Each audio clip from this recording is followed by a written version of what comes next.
mag-harvest tayo. Mag-harvest na natin yung luya. Kasi ano, tanda na. Magtanim tayo ulit. Tingnan natin kung ano kalami kalaman. Oh. Ano yun? Dami. Harvest natin yung mga kalaman. Ito yung ano, mga ilang buwan na ito. Mga 8 months na yata ito.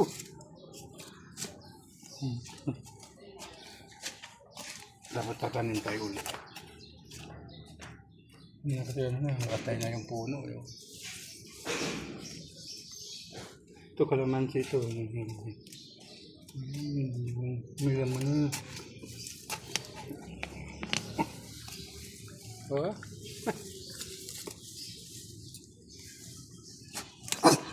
Ay, shh, naku. Wala.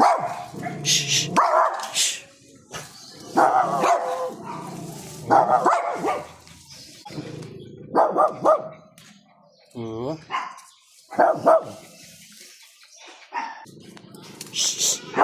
Ayan na.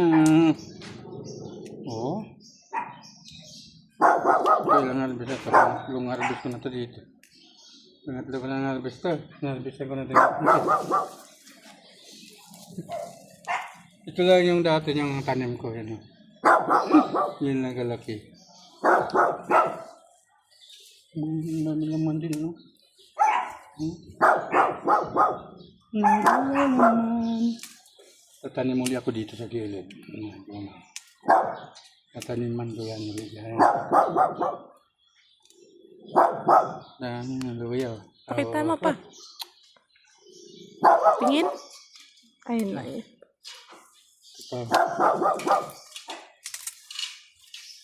Ano na ito ang aking mga tanim. May harvest na ako ng luya.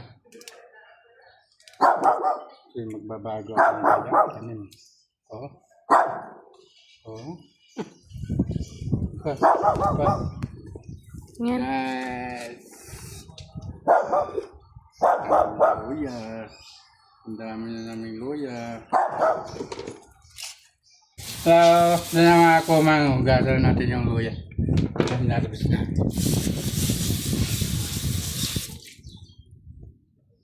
Isang puno lang ito. Ito lang yung ano niya, oh. Yung pinakananay. Hindi pa rin nabubulok, ano? Ito. Yung pinakananay.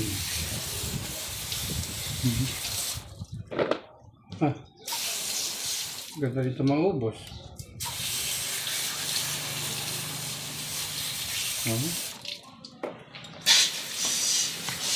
Thank you, mga kaguma. Ito na. Hello mga kumang. Ito na hanggang dito na naman yung vlog natin. See you next time. Please subscribe and like.